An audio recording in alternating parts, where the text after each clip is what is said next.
Welcome back to a master series. और आज हम कर रहे हैं हायर एजुकेशन अपने डे 19 में। जैसे कि इससे पहले भी हमने हायर एजुकेशन जो पिछले लेक्चर में पढ़ा और उसमें हमने जाना कि कैसे चीज़ें आपको हाई आरओआई टॉपिक पहले करने हैं। सारे हाई आरओआई टॉपिक जिनसे क्वेश्चन बनता है वो मैंने आपको करा दिए हैं।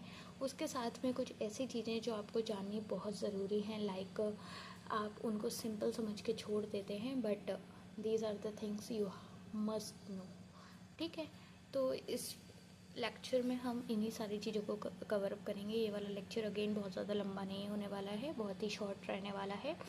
और डे 19 की शुरुआत करते हैं अपने हायर एजुकेशन से, पेपर 1 की अपनी नेक्स्ट यूनिट से, है ना। बिना किसी देरी के हम आपको भी मालूम है इस चैनल का क्या क्राइटेरिया है, किस तरह से चीज़ें चल रही हैं। मैं उम्मीद करती हूँ कि आपको नए नहीं होंगे और कंसिस्टेंटली इस सीरीज़ को फॉलो कर रहे होंगे, because this series is gonna help you a lot. ठीक है, क्योंकि हमारा मेन मोटिव रहता है कि आपको वही चीज़ें पढ़ाई जाएँ, ऐसे पीवाई के फोकस्ड नोट्स कीवर्ड्स बताए जाएँ, समझाए जाएँ, जिससे आप पीवाई क्यू जल्दी से जल्दी कर पाएँ। ठीक है, हायर एजुकेशन क्या है, जैसे कि आपको पता है एजुकेशन बियॉन्ड सेकेंडरी लेवल। आज हमारे पास हाइलाइटर है और हम देखते हैं आज आप कौन से रंग से पढ़ना चाहेंगे। येलो से पढ़ाती हूँ मैं। हायर एजुकेशन क्या है, हमारी education beyond secondary school, like universities, college और इन स्पेशलाइज्ड इंस्टीट्यूशंस में जो भी हम अपनी एजुकेशन करते हैं, दैट इज़ हायर एजुकेशन। हमारे सेकेंडरी स्कूल के अलावा जितनी भी हमारी एजुकेशन है, that is secondary, that is higher education. अगर हम सिंपल टर्म्स में बात करें तो ये एक तरह की ऐसी एजुकेशन आप मान सकते हैं जो हमें प्रिपेयर करती है people for advanced career and research, not just basic literacy. केवल हमारी बेसिक लिटरेसी नहीं, बल्कि हमारे एडवांस करियर के लिए जो हमें चीज़ें जाननी ज़रूरी हैं वो हम अपने हायर एजुकेशन में देखते हैं। और इसमें यूजीसी का बहुत बड़ा रोल है, यूनिवर्सिटी ग्रांट कमीशन, जिसके बारे में मैंने आपको कल फुल्ली डिटेल लेक्चर में बताया है कि कब इस्टेब्लिश हुई है, किस किस कहाँ उसमें फंडिंग रही है, कौन कौन से आर्टिकल्स हैं, क्या सारी चीज़ें हैं, वो सारी चीज़ें मैंने आपको कल डिस्कस कर ली हैं, है ना। मैं आपको बता रही हूँ ना कि जितना मेन हाई आरओआई टॉपिक है, कल मैंने आपको सारा बताया था। इन इंडिया की अगर हम बात करें तो यूजीसी यही सारी चीज़ें रेगुलेट करता है, fund sets quality standard for higher education. और फिर उस लेक्चर के लास्ट में जाते जाते मैंने आपको ये भी बता दिया था कि कैसे यूजीसी को रिप्लेस करने के लिए एक नई बॉडी बन रही है और जिसमें फंडिंग और एडमिनिस्ट्रेशन अलग अलग हो रहा है ना। तो अगर मैं बात करूं कि अगर आपने अभी तक वो वाला लेक्चर नहीं देखा है तो आई विल सजेस्ट कि आपको वो वाला लेक्चर पहले देखना चाहिए, है ना। और वरना this is the basic lecture, इस लेक्चर को देखने के बाद वो वाला लेक्चर देख लेना, तब भी चीज़ें समझ में आ जाएंगी। बट एक लेन में चला करो कि कोई भी अगर किसी भी टीचर से कहीं पे भी किसी भी चैनल पे कोई चीज़ पढ़ रहे हो तो कोशिश करना कि उस लेन में चलो, है ना। तो you have to maintain that. की कैरेक्टरिस्टिक की बात मैं करूँ हायर एजुकेशन में, तो हमारे पास सबसे पहला एस्पेक्ट आता है ऑटोनॉमी। ऑटोनॉमी क्या है कि universities have freedom in curriculum design, research and academic matters. हमारी जो भी करिकुलम डिज़ाइन होता है या फिर रिसर्च या एकेडमिक मैटर्स, इन सब में ऑटोनॉमी हो जाती है हायर एजुकेशन में यूनिवर्सिटीज़ के पास, कि यूनिवर्सिटीज़ के पास अपनी फ्रीडम है कि वो अपना करिकुलम डिज़ाइन करेंगे और एकेडमिक मैटर्स में जितनी भी चीज़ें हैं उन पे वो खुद से अपनी चीज़ें डिज़ाइन कर सकते हैं, that is autonomy. Research focus क्या होता है, beyond teaching higher education emphasises research and knowledge creation. देखो, बेसिक नॉलेज, बेसिक चीज़ें आप स्कूल में भी पढ़ रहे हो, कॉलेज में भी पढ़ रहे हो, है ना। हायर एजुकेशन क्या है, एम्फेसाइज कर रहा है मोर और रिसर्च एंड नॉलेज क्रिएशन, की बच्चा सीख क्या पा रहा है। तो रिसर्च फोकस हमारा एक एस्पेक्ट रहता है, एक कैरेक्टरिस्टिक रहता है हायर एजुकेशन में। और मैं आपको बता दूं कि पीवाईक्यूज़ कैसे आते हैं। तो पीवाईक्यूज़ ऐसे आते हैं कि जितने भी आपको एस्पेक्ट वाले पॉइंट दिख रहे हैं, चाहे मैं बात करूँ autonomy, research focus, accreditation, student diversity, इससे ही ऐसे आपको असर्शन रीज़न आ जाएंगे, है ना। वो सारी प्रैक्टिस भी हम कराएंगे, बट अभी हम क्योंकि सेकंड साइकिल में हैं तो हम कोशिश कर रहे हैं कि आपको थ्योरी जल्द से जल्द कंप्लीट करा दें। और जैसे कि हमने अपने मास्टर सीरीज़ में research aptitude, teaching aptitude, communication, ICT, logical reasoning 5 units कर लिए हैं और out of 10 5 units we have done in of 1.5 cycle, और अभी ये 6th यूनिट है, यानी कि 2 साइकिल में हमने 6 यूनिट कर लेंगे हम पूरी तरीके से, और इसके बाद हम रिवीजन की तरफ बढ़ते जाएंगे और बहुत सारी PYQ प्रैक्टिस की तरफ बढ़ते जाएंगे। तो इन केस अगर आप अभी तक ज्वाइन नहीं किए हो और आप अंदाज़ा लगा पा रहे होगे कि 1 महीना बचा है, 1.5 महीना बचा है बस, तो आपको स्टार्ट कर देना चाहिए, क्योंकि हमारे लेक्चर्स बहुत ज़्यादा लंबे लंबे नहीं होते हैं कि आप कवर अप ना कर पाए, और इंसान ठान ले तो क्या नहीं कर सकता, है ना। एक्रेडिटेशन की अगर मैं बात करूँ तो institutions regularly assist for quality NAAC in India. NAAC grade की हम बात करते हैं, कोई भी बच्चा कहीं भी एडमिशन लेना चाहता है तो वहाँ पे वो देखता है कि ग्रेड A का कॉलेज है, ग्रेड A+ का कॉलेज है, या फिर B ग्रेड का कॉलेज है, तो दैट इज़ NAAC एक्रेडिटेशन। और कल मैंने ये सारी चीज़ें बताई हैं कि NAAC ग्रेड में कहाँ से कहाँ तक होता है, इसमें D E F नहीं होता है, कहाँ से कहाँ तक होता है, ये सारी चीज़ें मैंने आपको कल बताई हैं, है ना।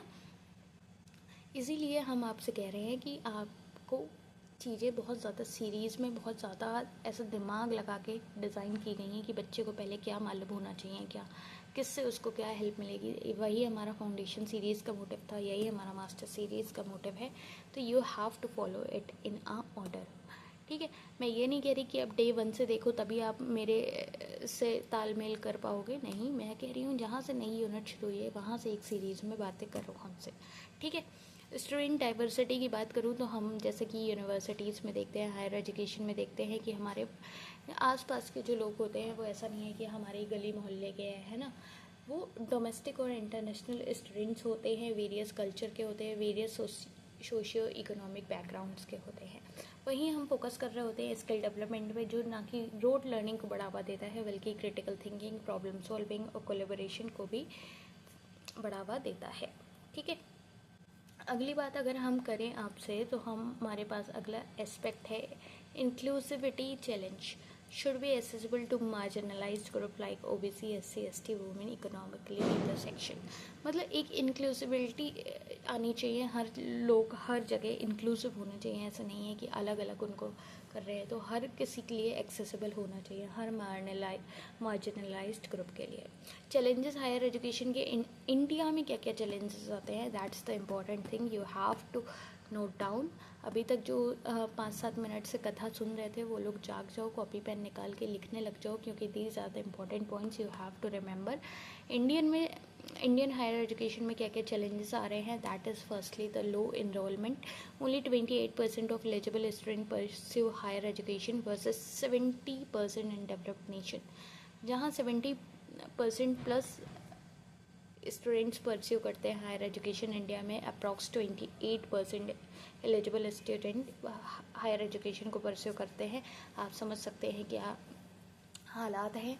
तो लो इनरोलमेंट सबसे बड़ी बात आ जाती है। फिर क्वालिटी इश्यूज आ जाते हैं कि road memorisation instead of critical thinking. आपने अपने कॉलेजेस में भी देखा होगा, सब जगह देखा होगा कि क्वालिटी के इश्यूज आपको देखने को मिले होंगे, कहीं ना कहीं इंफ्रास्ट्रक्चर गैप भी देखने को मिले होगा कि आधे लोग तो अपने कॉलेजेस इसलिए ही नहीं जा रहे हैं क्योंकि वहाँ उनको उतना अच्छा इंफ्रास्ट्रक्चर नहीं मिल रहा है ना। अब मैं ये नहीं कहूँगी कि स्नैप नहीं बना पा रहे हैं वो, बट द थिंग इज़ कि कहीं ना कहीं कमियाँ हैं, है ना। Lack of labs, libraries and modern teaching aids. Faculty shortage, मतलब बहुत ज़्यादा क्वालिफाइड टीचर्स नहीं है, पुअर रिसर्च कल्चर है, या फिर जो टीचर्स हैं उनसे बच्चों का तालमेल नहीं बैठ पा रहा है, चीज़ें नहीं, मतलब कहीं ना कहीं एक गैप आ जा रहा है जहाँ से शुरू हो रहे हैं हमारे इंडियन हायर एजुकेशन में बहुत सारे चैलेंजेस। जेंडर डिसपारिटी है कि गर्ल्स का इनरोलमेंट अभी भी कम है टेक्निकल फील्ड्स में। अर्बन रूरल डिवाइड तो है ही कि higher education concentrated in cities में हायर एजुकेशन ज़्यादा अच्छा है in comparison to rural area. तो जहाँ से एक डिवाइड बन जाता है, जैसे कि हमारा डिजिटल डिवाइड होता है। ICT में मैंने डिजिटल डिवाइड पढ़ाया है, जिन बच्चों को ये नहीं पता है तो बेटा आपका बेस ही गायब है ना। बेस गायब है तब भी मैं कहूँगी कि अभी भी शुरू कर दो, अभी भी समय है, देर नहीं हुई है। एम्प्लॉयबिलिटी की graduates lack skills industry needs. मतलब हमने ग्रेजुएट भी हो गए, हम पोस्ट ग्रेजुएट भी हो गए, मान लो हमने रिसर्च भी कर ली, बट हमारे पास वो स्किल ही नहीं आ पाई जो हमें मेन रियल लाइफ में चाहिए। तो एम्प्लॉयबिलिटी सबसे बड़ा फैक्टर बन जाती है हमारे लिए। तो लोग सोचते हैं कि पढ़ने लिखने का फ़ायदा क्या है ना। रिसेंट में कुछ इनिशिएटिव्स लिए गए हैं हमारे लिए, जैसे कि NEP 2020 जो कल मैंने आपको डिटेल में पढ़ाई थी। मैं आपको बार बार इसलिए नहीं कह रही हूँ कि कल मैंने डिटेल में पढ़ाई थी जिससे आपको ये गैप फील ना हो, बल्कि मैं इसलिए बता रही हूँ कि हम चीज़ों को बहुत ही सिस्टमेटिकली चला रहे हैं, और अगर आप नहीं चल रहे हैं तो आपको बार बार हम इशारा देना चाह रहे हैं कि आप सिस्टमेटिकली चलिए। और वो सिस्टमेटिकली चलने के लिए हम आपको यही कहेंगे कि आप पिछला वाला लेक्चर पहले देख लीजिए तो ज़्यादा बेहतर होगा, है ना। अब सोचिए कि अगर आप NEP 2020 कल पढ़ के आए हैं तो आपको आज यहाँ पे जब मैं रिसेंट इनिशिएटिव्स बोल रही हूँ तो आपको सुन के बड़ा अच्छा लगेगा। अच्छा, NEP 2020 जिसमें वो 10+2 का सिस्टम चेंज किया था, जिसमें 50% ग्रॉस एनरोलमेंट रेशियो के लिए डिमांड की है बाय 2035। समझ लो, ऐसे करके चीज़ें रिकॉल होंगी, वो सारी चीज़ें आपके दिमाग में आएंगी। That is important for your exam. NEP 2020 की बात करूँ तो इसमें रिफॉर्म्स करिकुलम आया है, फ्लेक्सिबिलिटी बढ़ी है, मल्टी डिसिप्लिनरी अप्रोच आई है। आपने ये देखा कि 1 साल करेंगे तो आपको सर्टिफिकेट मिल जाएगा, 2 साल करेंगे तो डिप्लोमा मिल जाएगा, 3 साल करेंगे डिग्री मिल जाएगी, और 4 साल करेंगे तो डिग्री विद रिसर्च मिल जाएगा, है ना। ऑनर्स टाइप आपको डिग्री मिल जाएगी। That's the important thing that is included in NEP 2020। UGC की ऑटोनॉमी की बात करें तो हमारे पास अब ज़्यादा फ्रीडम है यूनिवर्सिटीज़ के पास हायरिंग और करिकुलम में। स्वयं प्लेटफॉर्म जो ICT में भी बार बार पढ़ाया है, और हायर एजुकेशन में भी कल भी बताया था कि स्वयं प्लेटफॉर्म।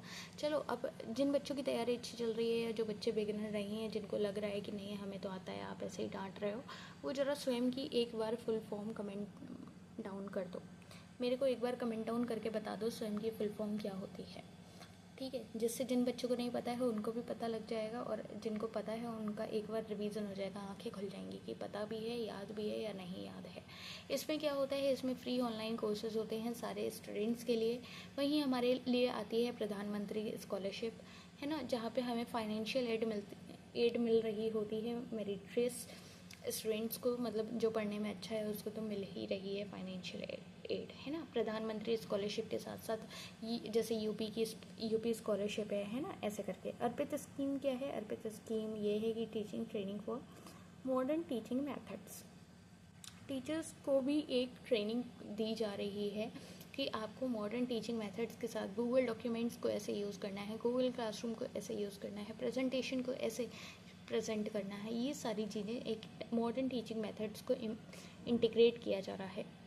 वहीं मैं बात करूं Pandit Madan Mohan Malviya national mission on teachers and teaching, ये भी एक ग्रेट इनिशिएटिव है जिसके बारे में आपको पता होना चाहिए, ठीक है।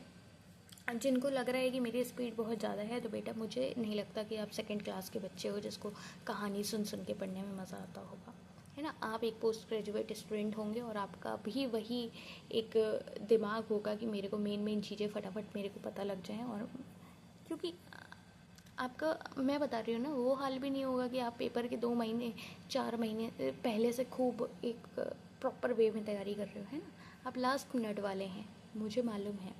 पर्पज़ ऑफ हायर एजुकेशन की अगर मैं बात करूँ तो पर्पज़ ऑफ हायर एजुकेशन में हम देखते हैं कि हमें हायर एजुकेशन चैलेंजेस हमने देख लिए, है ना, जो गैप्स आ रहे हैं वो हमने देख लिए, एस्पेक्ट्स हमने देख लिए। अब अगर मैं पर्पज़ की बात करूँ तो पर्पज़ हमारे पास क्या आ रहा है? Skill development. स्किल डेवलपमेंट क्या है कि teacher specialise knowledge and practical skills for professions. आपको कहीं ना कहीं एक स्पेशलाइज नॉलेज मिल जाती है, एक प्रैक्टिकल स्किल्स मिल जाती हैं अपने प्रोफेशंस के लिए। रिसर्च और इनोवेशन में आप नई नॉलेज क्रिएट कर पाते हैं थ्रू रिसर्च, और ये कहीं ना कहीं बाउंड्रीज ऑफ डिसिप्लिन को पुश करता है। सोशल मोबिलिटी की अगर मैं बात करूँ, देखो आपके लिए ये भले ही इतना जानना ज़रूरी ना हो, पर्पस जानना ज़रूरी है ना। क्योंकि असर्शन रीज़न में इसका कॉलम, या फिर आपसे मैं कहूँ नॉर्मल PYQs में आपको ये पर्पस वाले ये जो कीवर्ड्स हैं ना, ये देखने को मिलेंगे। अब वहाँ मिलेगा आपको सोशल मोबिलिटी, तो आपको बस पता होना चाहिए कि सोशल मोबिलिटी क्या होती है। ये क्या होती है कि lower class student improve economic status through education. एक सोशल मोबिलिटी बनती है जहाँ पे लोअर क्लास स्टूडेंट्स के पास एक मौका होता है कि वो पढ़ लिख के अपना इकोनॉमिक स्टेटस बेटर कर सकते हैं, इम्प्रूव कर सकते हैं। That is social mobility. Nation building, ये कहीं ना कहीं जो बच्चा पढ़ रहा है, लिख रहा है, चीज़ें कर रहा है, वो कहीं ना कहीं कंट्रीब्यूट कर रहा है एक सोसाइटी को, डेमोक्रेसी को। तो informed citizen who contribute to society and democracy. Preservation of culture teachers heritage languages traditions to new generation. नई जनरेशन को नई नई चीज़ें और हमारा कहीं ना कहीं जो हेरिटेज है, लैंग्वेज है, ये सारी चीज़ें उनके अंदर आती हैं। और सबसे मेन बात हमारी हायर एजुकेशन में जो डेवलप होती है, that is critical thinking. Teachers students to question, analyse and think independently. अब वो आपका नहीं रह गया है कि आपको एक चैप्टर पढ़ा दिया, आपने लिख लिया, आपने कर लिया, आपने नोट्स तैयार कर लिए, क्वेश्चन आंसर तैयार कर लिए, हो गया। नहीं, दैट्स नॉट इट। आपके अंदर एक क्रिटिकल थिंकिंग डेवलप होनी चाहिए कि why this, why this, why this, जो नहीं होती है। कुछ की कॉन्सेप्ट्स हैं जो आपको जानने ज़रूरी हैं, जैसे कि पहला आता है gross enrolment ratio, GER। That is जो टारगेट है हमारा NEP के अंदर कि हमको 50% करना है, और अभी हमारा कितना है, अभी हमारा लो है, और अप्रॉक्स कितना है, 28%। That is percentage of population enrolled in higher education regardless of age. अगली बात मैं करूँ ऑटोनॉमी, आपको बताया कि कैसे वो एक फ्रीडम होती है यूनिवर्सिटीज़ के पास to manage academic and administrative affairs without government interference. ये ऑटोनॉमी 3 टाइप की आपको देखने को मिलेगी, एकेडमिक भी, एडमिनिस्ट्रेटिव भी और फाइनेंशियल भी। कि वो कैसे सारी अपनी चीज़ें एकेडमिक और एडमिनिस्ट्रेटिव लेवल पे अपने आप मैच कर रही हैं बिना किसी गवर्नमेंट के इंटरफेरेंस से। एक्रेडिटेशन आपने देखा होगा कि एक यूनिवर्सिटी होती है, उससे कई सारे, अच्छा एक्रेडिटेशन नहीं, एफिलिएशन होता है वो। एक्रेडिटेशन गर्मी में कुछ भी बोल दो, है ना। एक्रेडिटेशन क्या है, एक्रेडिटेशन आपको एक NAAC ग्रेड देखने को मिलता है, that is national assessment and accreditation council, जो कहीं ना कहीं आपको अकाउंटेबिलिटी और स्टैंडर्ड को मेंटेन करने में मदद करता है कि यूनिवर्सिटी के, और आप डिफ्रेंशिएट कर पाते हैं कि कौन सी अच्छी है, कौन सी नहीं अच्छी है। और जिनको लग रहा है कि मैं बहुत हवा में पढ़ा रही हूँ, उनको मैं बता दूँ कि कल के लेक्चर में मैंने NAAC ग्रेड कितना डिटेल में पढ़ाया है, वो लेक्चर देखोगे जाके तब समझ पाओगे, है ना। कोई भी चीज़ मैं हवा में नहीं पढ़ाती हूँ। इंक्लूसिबिलिटी अभी मैंने बताया था। अब बताओ, एक बात बताओ मेरे को, जब मैंने तुमको यहाँ पे, मेरे पास तुम्हारे सारे सवालों का जवाब है, अभी कितनी देर हुई है, अभी मैंने तुमको यहाँ पे बताया था, यहाँ पे बताया है ये चैलेंज इंक्लूसिबिलिटी का, बेटी का, है ना। अब मैं यहाँ पे क्यों लाई हूँ बताओ, इम्पोर्टेंट होगा तभी तो लाई हूँ, या मेरे को मज़ा आ रहा है, नहीं ना। इसीलिए इंक्लूसिबिलिटी क्या है, आप हायर एजुकेशन को एक्सेसिबल बना रहे हैं सबके लिए, regardless of caste, gender, economic status and disability और लोकेशन। अब बात क्या है, अब क्वेश्चन कैसे बनता है, क्वेश्चन ऐसे बनता है जैसे असर्शन रीजन में पूछ लिया गया, higher education ensures inclusivity making accessible to all, पहली लाइन हो गई, ठीक।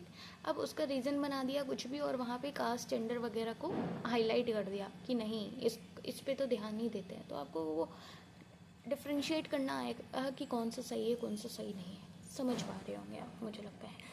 मल्टी डिसिप्लिनरी अप्रोच, जहाँ पे आपको ये भी देखने को मिलेगा कि NEP 2020 भी इस बात को बहुत ही गौर फरमा रहा है कि बच्चे को डिफरेंट डिसिप्लिन्स के, मतलब कोई भी एक मेजर माइनर सब मेजर सब्जेक्ट नहीं, साथ में और भी चीज़ें होनी चाहिए। लाइक अगर कोई लिटरेचर पढ़ रहा है, वो साथ में मैथ्स भी पढ़ सकता है और साइकोलॉजी भी पढ़ सकता है। ये मल्टी डिसिप्लिनरी अप्रोच के बारे में बात हुई है। वो बात अलग है कि ग्राउंड लेवल पे कौन सी चीज़ें कितनी अप्लाई हुई हैं, वो आप सब उस चीज़ के गवाह हैं, है ना। बट ये सारी ऑन पेपर तो चीज़ें बनाई गई हैं कि ऐसा ऐसा होना चाहिए। अगली बात अगर मैं करूँ आपसे, तो हमारे पास कुछ क्वेश्चंस हैं आज के लिए, आपके लिए, और ये क्वेश्चंस आपको करने हैं, इनके आंसर्स आपको करने हैं, और इसमें मैंने कोशिश की है कि थोड़े डिटेल्ड क्वेश्चन आपको दूँ, है ना। तो अभी जैसे मैंने आपको ग्रॉस एनरोलमेंट रेशियो बताया है, तो इसके आपके आंसर आपको कमेंट डाउन करना है और कंसिस्टेंट रहना है। और जो 240 बच्चों की मैं लिस्ट बना रही हूँ, उसमें अगर आपको आना है, वो आने का क्राइटेरिया बहुत इजी है कि आपको बस एक्टिव पार्टिसिपेशन दिखाना है, और उससे आपको बहुत ज़्यादा बेनिफिट होने वाला है। और टेलीग्राम ग्रुप से जुड़ जाना, अभी तक अगर नहीं जुड़े हो, चैनल के डिस्क्रिप्शन में आपको लिंक मिल जाएगा। अगर मैं बात करूँ, ये सारे क्वेश्चन हैं, वीडियो पॉज कर करके आपको आंसर्स करना है, ठीक है। मैं जल्दी में नहीं हूँ, मेरा बस ये मोटिव है, क्योंकि टाइम मेरे पे भी थोड़ा सा आज कम है, तो मैं चाहती हूँ कि फटाफट आपको चीज़ें समझ आ जाएं और लेक्चर मिस ना हो। ये 5 क्वेश्चंस आपके लिए हैं जो आपको करने हैं, ठीक है। मुझे लगता है आप वीडियो पॉज कर करके कर लेंगे। तो मेन टेकवेज क्या है कि आज हमने सारी चीज़ें जो हमारे बेसिक जानना हमें ज़रूरी थी वो सारी चीज़ें हमने कर ली हैं। और आज का डे 19 हमारा पेपर 1 का कंप्लीट होता है। और पेपर 2 में अगर मैं बात करूँ तो मैंने पोस्ट कॉलोनिज्म पढ़ाया है, शुरू कर दिया है। और इसी के साथ मुझे लगता है आपको चीज़ें समझ आ गई होंगी और आती रहेंगी। कोई भी दिक्कत हो, समस्या हो, परेशानी हो, कमेंट डाउन कर देना। I am here to resolve you not resolve you but resolve the problem. Okay, I think that's enough for today and see you in the next class with a super mind blowing lecture जिसमें हम types of universities पढ़ेंगे, like Nalanda university. Types of universities मतलब जितनी भी हमारी ancient universities है ना, उन सब के बारे में हम एक बार पढ़ेंगे, क्योंकि वो उससे भी क्वेश्चन आ जाता है कि कौन सी यूनिवर्सिटीज़ में कौन सी बात ज़्यादा होती थी। तो मैं आपको बताऊंगी कौन सी यूनिवर्सिटीज़ में योगा शास्त्र ज़्यादा पढ़ाया जाता था, कौन से में कला जादू पढ़ाया जाता था, है ना। तो वो सारी इंटरेस्टिंग बातें हम कल करेंगे डे 20 में। और इसी के साथ आज का लेक्चर हम यहीं पे एंड करते हैं। और हमको लगता है आपको चीज़ें समझ आएंगी और बी एक्टिव पार्टिसिपेट। और मेरे को लगता है कि मैं उतना ज़्यादा आपका बार बार प्रमोशनल वीडियो या फिर शॉर्ट्स ये सारी चीज़ें नहीं डाल रही हूँ। That not means there is no quality in content, ऐसा कुछ भी नहीं है। बहुत ही क्वालिटी कंटेंट आपको दिया जा रहा है और मेन बात है फ्री में दिया जा रहा है, तो you just have to be consistent. और अभी तक मैं आपके सामने जितना भी आई हूँ बिल्कुल रॉ आई हूँ, हमेशा से रॉ ही आई हूँ, क्योंकि आपने देखा होगा मेरी कोई भी वीडियो ऐसे एडिटेड नहीं होती है, सब कुछ रॉ होता है। तो अगर गलती भी हो रही है, कुछ भी हो रहा है, सब कुछ आपके सामने है ना। जो भी बात है मैं आपको मुंह पे बता रही हूँ, मुंह पे ही डांटूंगी, सब कुछ करूँगी। But the thing is I have very limited time, that's why I don't have any time for editing और promotion and all of that. बीच बीच में मेरे को थोड़ा सा टाइम मिलता है तो मैं कोशिश करती हूँ कि हाँ चलो एक शॉर्ट्स डाल देती हूँ, ये कर देती हूँ। तो ज़्यादा से ज़्यादा प्यार दो, अपने दोस्तों को बताओ, पढ़ाओ, सबको सब, ठीक है। क्योंकि कुछ बच्चों का मैं इतनी बातें इसलिए कह रही हूँ ना, क्योंकि कुछ बच्चों का ये डिमांड था कि आप लाइव पढ़ा दो। मेरे को कोई दिक्कत नहीं है लाइव पढ़ाने में, मैं लाइव पढ़ा दूँगी। But the main issue is कि we have to complete a minimum subscriber count for that. और आई होप कि आप उसमें हेल्प आउट कर देंगे। और बाकी जो है आपके सामने, आप सारी यूनिट्स कम टाइम में कितना मैक्सिमम आउटपुट के साथ मेन चीज़ें जान के कर सकते हैं, तो उसी के लिए ये चैनल है। जैसे और हमारा मोटिव सीधा सा है, study wisely not blindly and we are providing the main dose you need. Okay, see you in the next class. Wish you a very great day ahead. मेरे को नहीं मालूम ये कल सुबह अपलोड होने वाला है, रात को अपलोड होने वाला है, तो जैसा भी है आपको बहुत सारी विशेष, आपको बहुत सारा प्यार, आपको बहुत सारी स्ट्रेंथ कि आप जो भी कर रहे हैं बहुत बेहतर करते रहें अपने जीवन में, ठीक है। आज दिल की बात थी तो थोड़ी सी निकल गई, वरना हम इतनी बातें भी नहीं करते, है ना। और वो भी सारा पढ़ाने के बाद हमको लगा कि अच्छा 2 मिनट अपनी बात कह सकते हैं, मन की बात, इतना अधिकार है तो हमने कह दिया, वरना कोई बात नहीं है। That's enough for today. Okay, see you. कोई भी दिक्कत समस्या हो मेरे को कमेंट डाउन करके बता देना, वरना बताओ मेरे को कैसे पता लगेगा, है ना। टेलीग्राम ग्रुप से जुड़ जाना, उसका एक बार चलो मैं QR दिखा देती हूँ, अगर मेरे पे हुआ तो।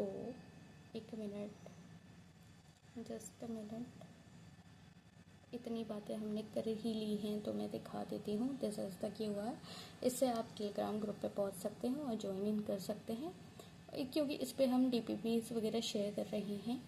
और अभी अगर आपको नहीं, मतलब रेगुलरली नहीं मिल रही हैं तो चिंता मत करिए, एग्ज़ाम में से आपको हर चीज़ रेगुलरली मिलने लगेगी। तो जब तक ज्वाइन नहीं किया है तो कर लो, आप पे अभी भी मौका है। ओके, चलो 4 बार बाय कर चुकी हूँ, पता नहीं है वीडियो में क्यों नहीं। चलो अच्छा ठीक है, कोई बात नहीं, हो गया आज का। मिलते हैं कल एक नए लेक्चर के साथ, एक नई शुरुआत के साथ और बहुत सारी इंटरेस्टिंग बातों के साथ। Okay, see you in the next class.